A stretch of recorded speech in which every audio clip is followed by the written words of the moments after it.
స్నేహితులారా, నేను మీ శ్రీనివాస్. మీరు వింటున్నారు హారర్ కథలు, అది కూడా నా గొంతులో. ఈ రోజు నేను మీకోసం ఒక వెన్నులో వణుకు పుట్టించే భయంకరమైన కథను తీసుకువచ్చాను. అర్ధరాత్రి 12 గంటల నుంచి 3 గంటల మధ్య ఒక శ్మశానంలో జరిగిన యథార్థ గాథ ఇది. కథ ప్రారంభించడానికి ముందు నాదొక చిన్న విన్నపం. మీరు గనక నా ఛానల్కు కొత్తగా వచ్చినట్లయితే వెంటనే సబ్స్క్రైబ్ చేయండి, అలాగే ఈ వీడియోని లైక్ చేయండి. ఇక ఆలస్యం చేయకుండా కథలోకి వెళ్దాం. నా పేరు నరేష్ పాటీదార్. ఇది సుమారు 9 సంవత్సరాల క్రితం జరిగిన విషయం. అప్పట్లో నేను మధ్య భారతదేశంలోని సోన్ఖేడా అనే చిన్న పట్టణంలో ఉండేవాడిని. బయటి నుంచి చూస్తే సోన్ఖేడా ఏ ఇతర సాధారణ పట్టణంలాగే కనిపిస్తుంది. పక్కా రోడ్లు, ఉదయాన్నే వినిపించే దేవాలయ గంటలు, సాయంత్రం వేళ రచ్చబండ దగ్గర బీడీల పొగ, ఒకరి విషయాల్లో ఒకరు జోక్యం చేసుకునే మనుషులు, ఇది అక్కడి వాతావరణం. కాని ఈ పట్టణానికి ఒక అంధకారమైన కోణం ఉంది. దాని గురించి ఎవరూ బహిరంగంగా మాట్లాడరు. పట్టణానికి సుమారు 1.5 కిలోమీటర్ల దూరంలో అడవి ప్రారంభమయ్యే చోట ఒక పాత శ్మశానం ఉంది. అక్కడ చితలు కాల్చిన తర్వాత మిగిలిన బూడిద, కట్టెలు నెలల తరబడి అలాగే పేరుకుపోయి ఉంటాయి. ఆ చుట్టుపక్కల నేల ఎప్పుడూ వింతగా చల్లగా అనిపిస్తుంది. పగటిపూట కూడా ఎవరూ ఒంటరిగా అక్కడికి వెళ్లడానికి సాహసించరు. ఇక రాత్రివేళల్లో ఆ శ్మశానం పేరు ఎత్తడానికే జనం గజగజ వణికిపోతారు. పెద్దలు చెబుతుంటారు, రాత్రి 12 గంటల నుంచి 3 గంటల మధ్య ఆ శ్మశానం దారిలో వెళ్లిన వ్యక్తి ప్రాణాలతో తిరిగి రాడని. వచ్చిన ఎవరో మౌనంగా మారిపోతారు.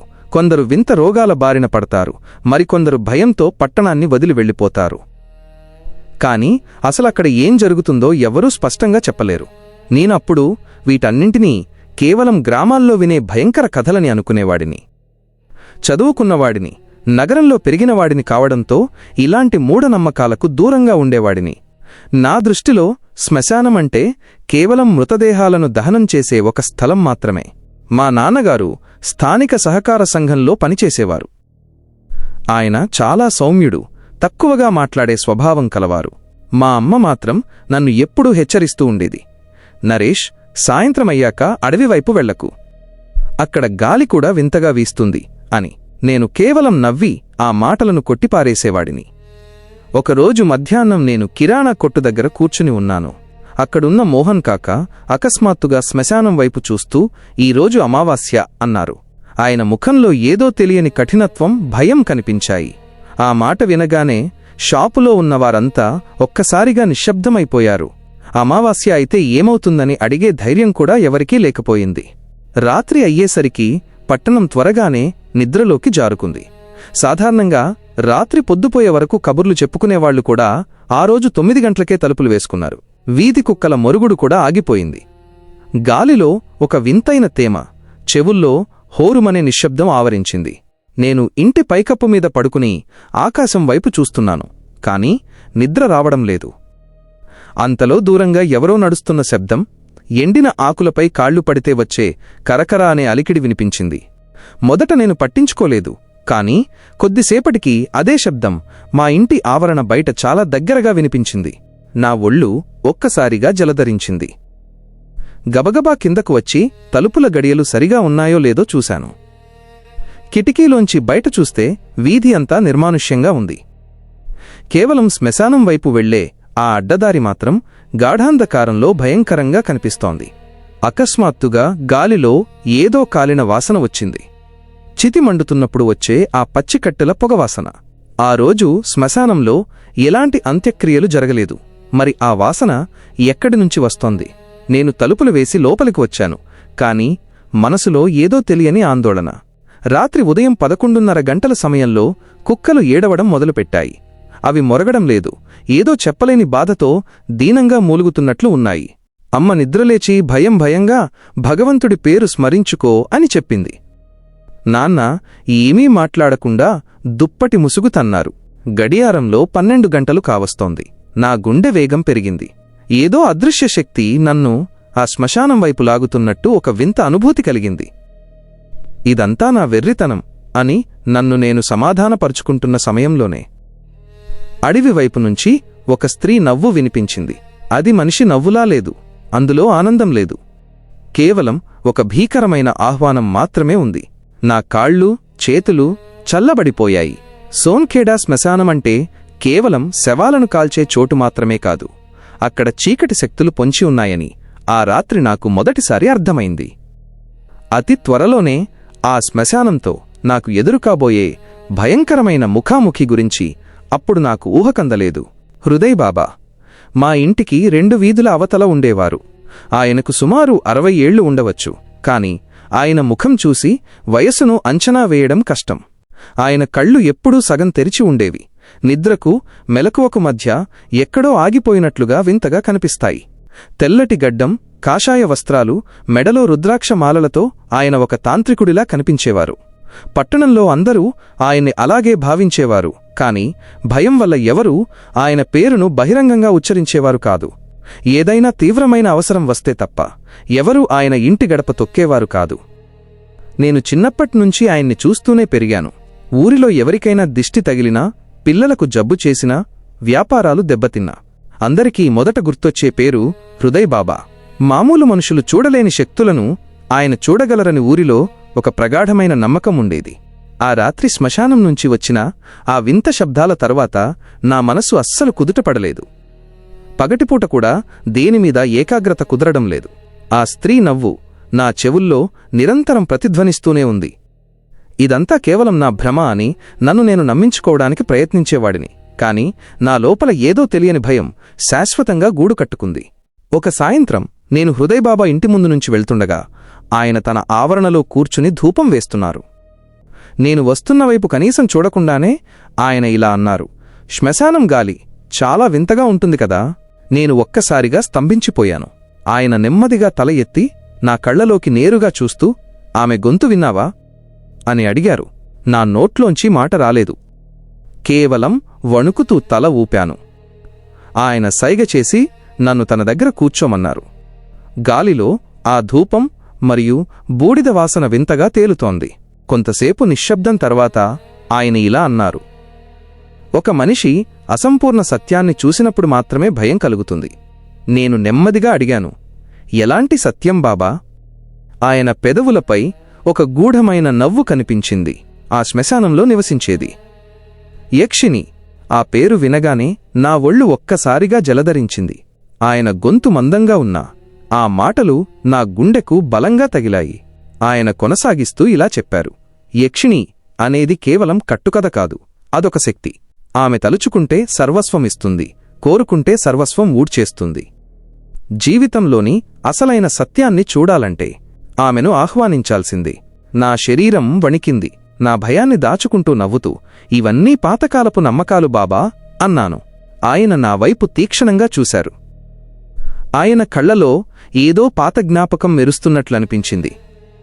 నువ్వు చదువుకున్నవాడివి కాబట్టి ప్రశ్నలడుగుతున్నావు, కాని కొన్ని విషయాలను ప్రశ్నలతో కాదు, ధైర్యంతో మాత్రమే ఎదుర్కోగలవు అన్నారు. ఆ తరువాత ఆయన కొన్ని నిబంధనలు చెప్పారు.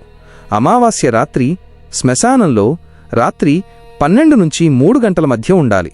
ఆ సమయం దాటిన తర్వాత ఏ ఇతర శక్తి కూడా జోక్యం చేసుకోదు. నువ్వు దేన్ని పిలిచినా అది నీ ముందుకు వస్తుంది. నేను వెంటనే ఆ ప్రతిపాదనను నిరాకరించి అక్కడ్నుంచి వచ్చేశాను. కాని ఆ రాత్రి ఇంటికి వచ్చాక నా మనసు భారంగా మారింది. అమ్మ హెచ్చరికలు, నాన్న మౌనం, ఊరిలోని ఆ ఏకాంతం అన్నీ నన్ను కట్టిపడేస్తున్నాయి.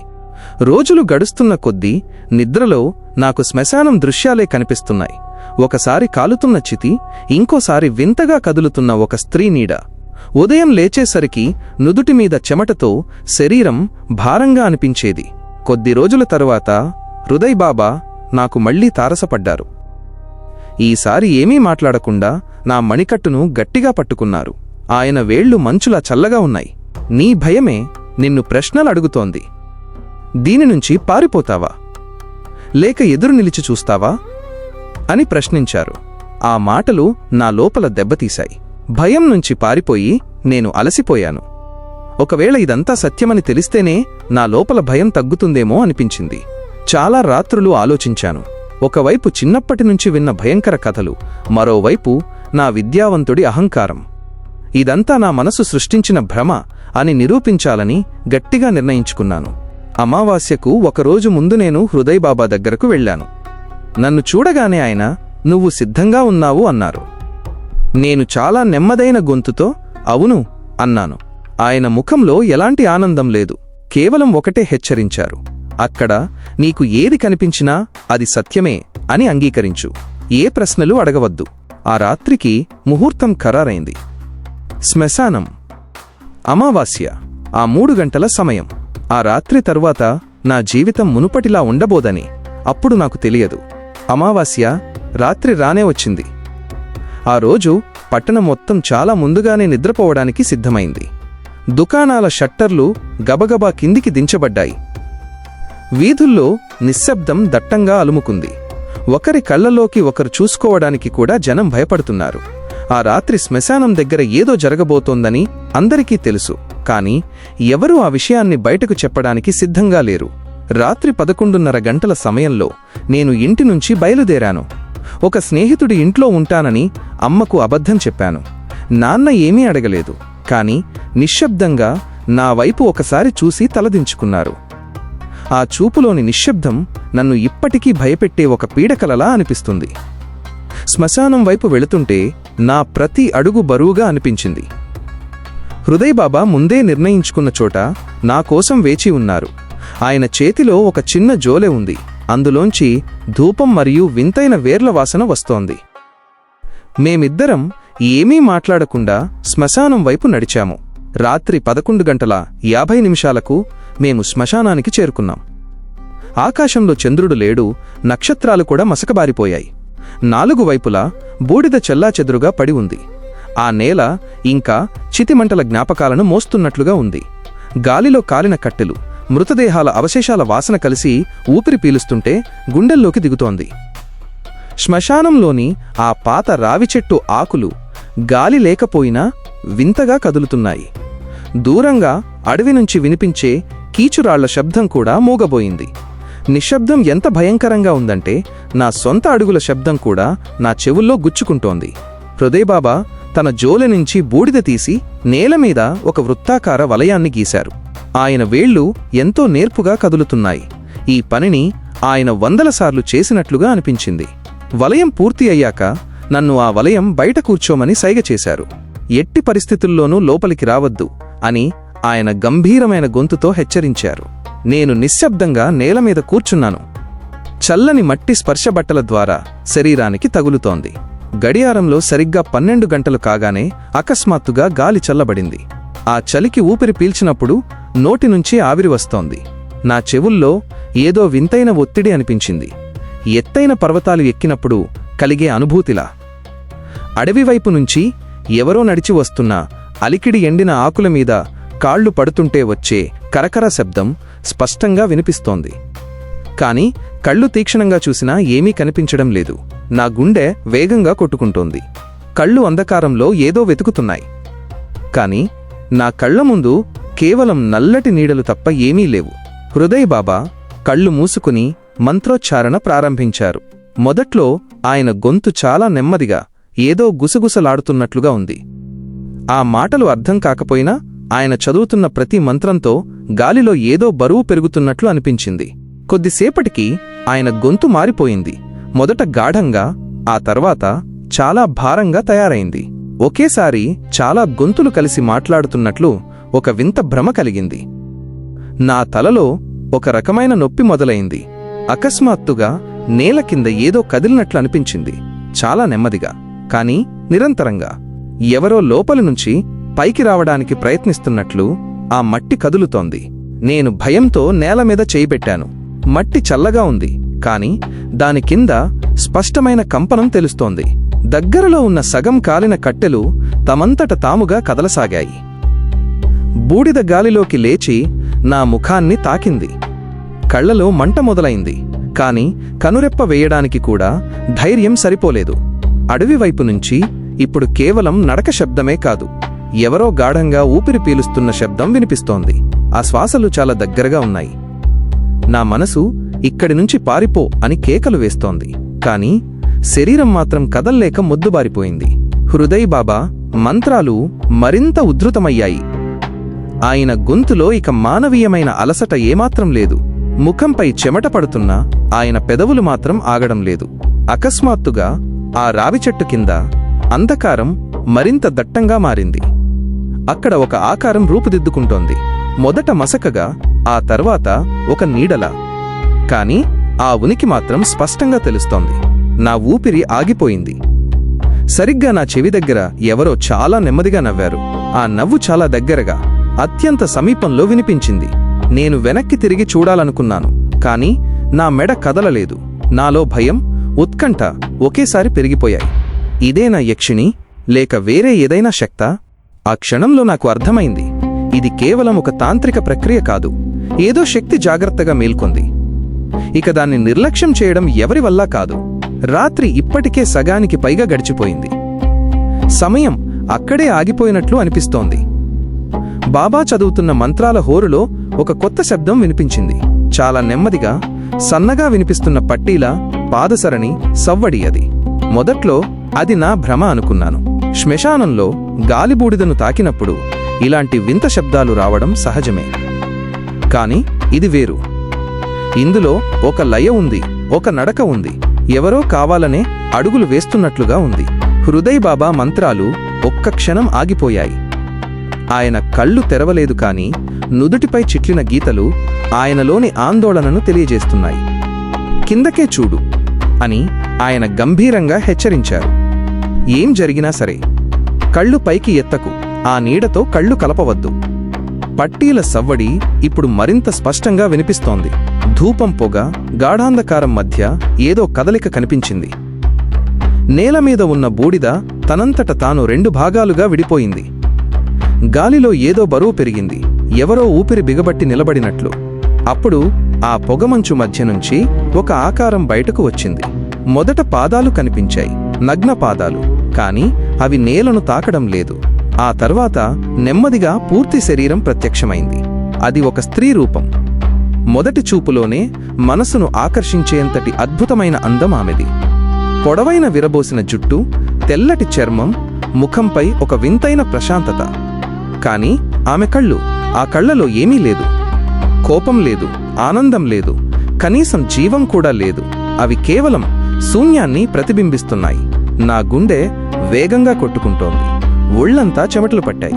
కళ్ళు కిందికి వాల్చాలని ప్రయత్నిస్తున్నాను, కాని ఎవరో నా గడ్డం పట్టుకుని బలవంతంగా పైకి ఎత్తినట్లు అనిపించింది. నా కళ్ళు తమంతట తాముగా ఆమె కళ్లతో కలిశాయి. ఆ క్షణంలో అంతా మారిపోయింది. శ్మశానం, బాబా, అడవి అన్నీ అదృశ్యమయ్యాయి.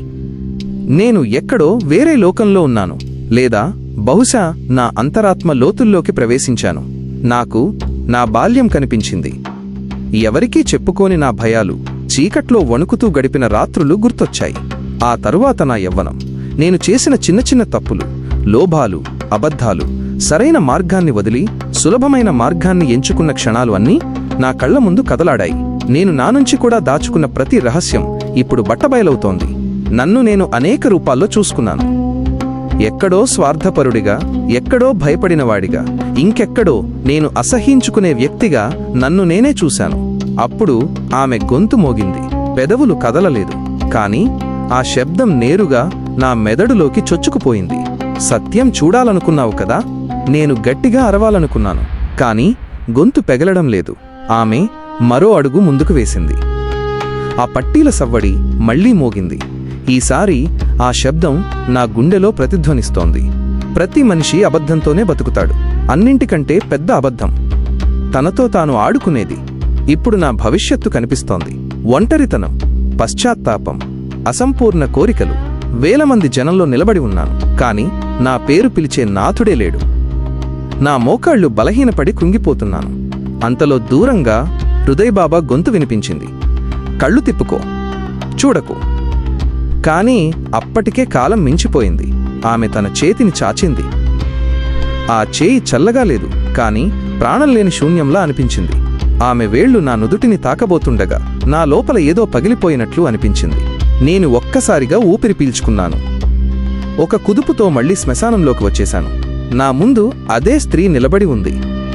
కాని ఇప్పుడు ఆమె అందం భయంకరంగా కనిపిస్తోంది.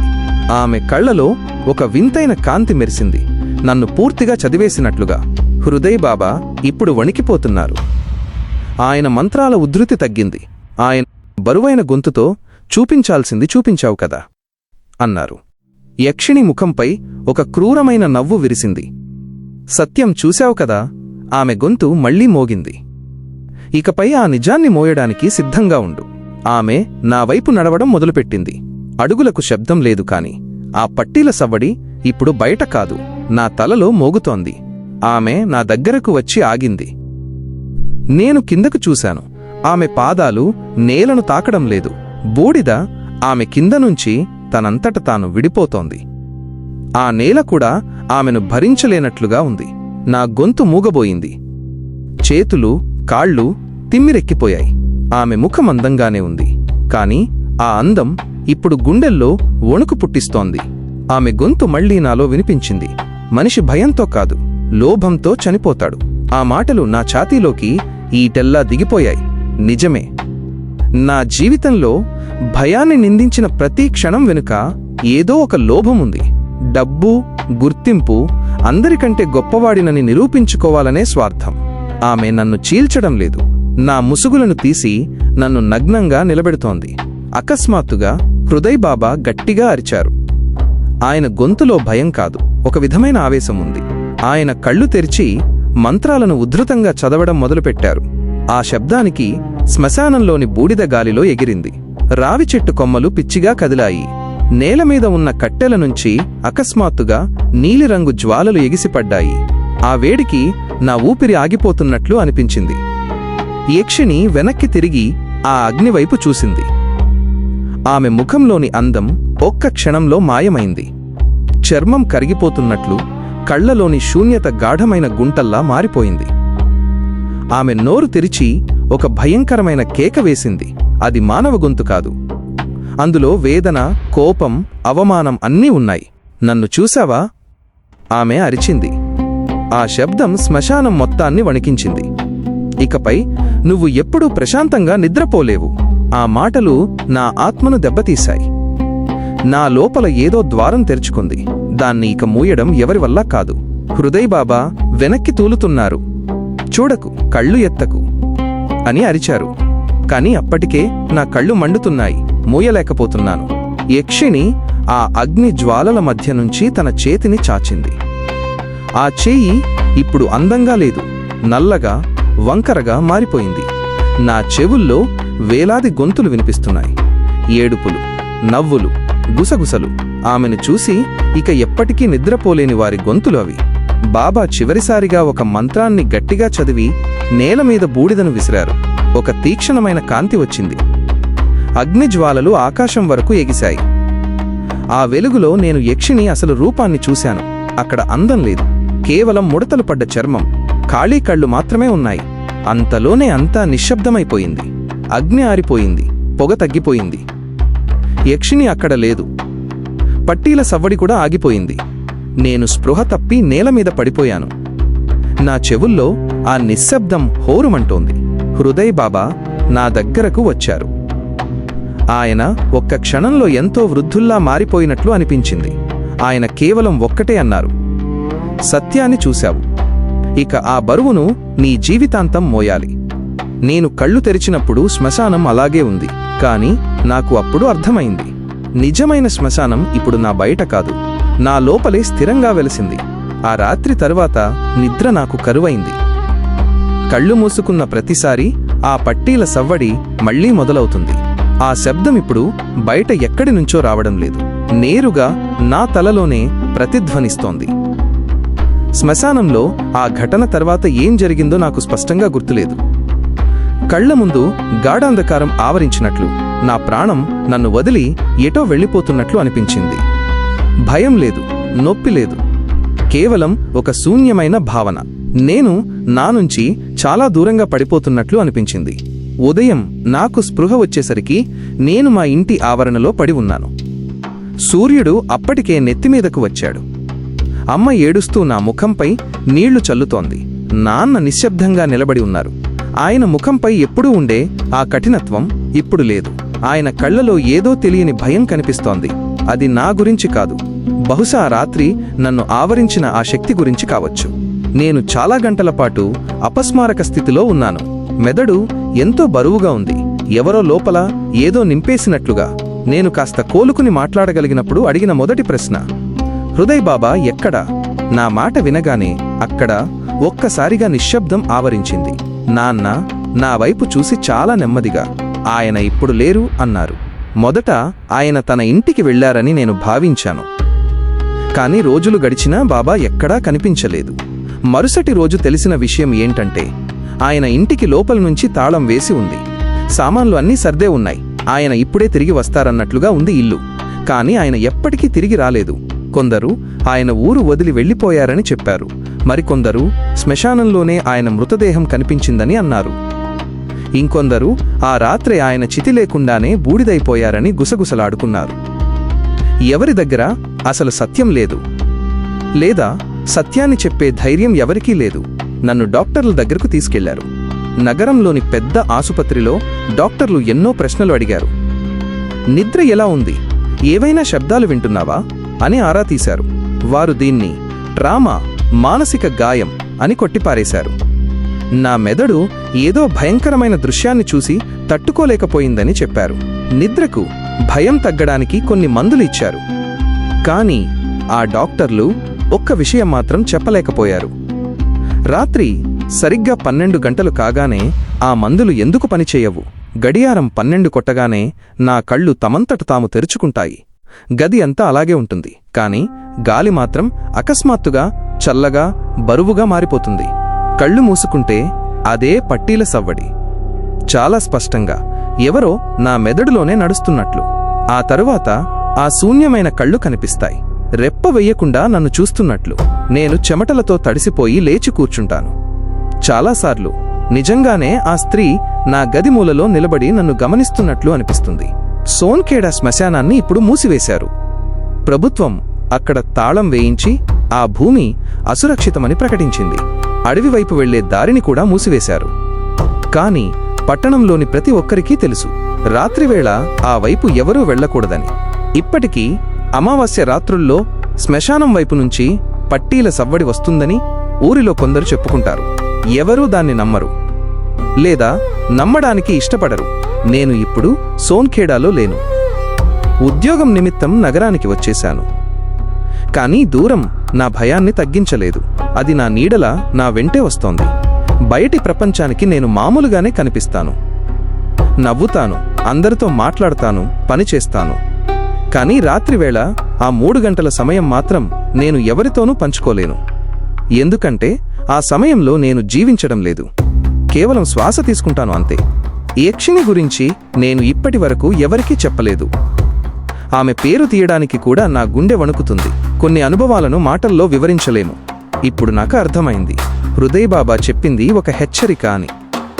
సత్యాన్ని చూడటానికి చాలా పెద్ద ధర చెల్లించాలి. కొన్ని చేదు నిజాలు తెలుసుకున్న తర్వాత మనిషి బతికే ఉంటాడు, కానీ లోపల మాత్రం పూర్తిగా ముక్కలైపోతాడు.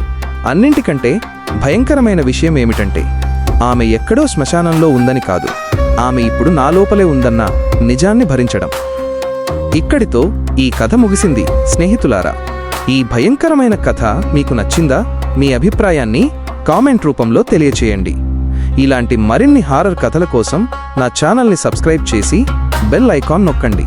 మళ్ళీ కలుద్దాం మరో భయంకరమైన రాత్రితో. జై హనుమాన్. అందరికీ శుభరాత్రి.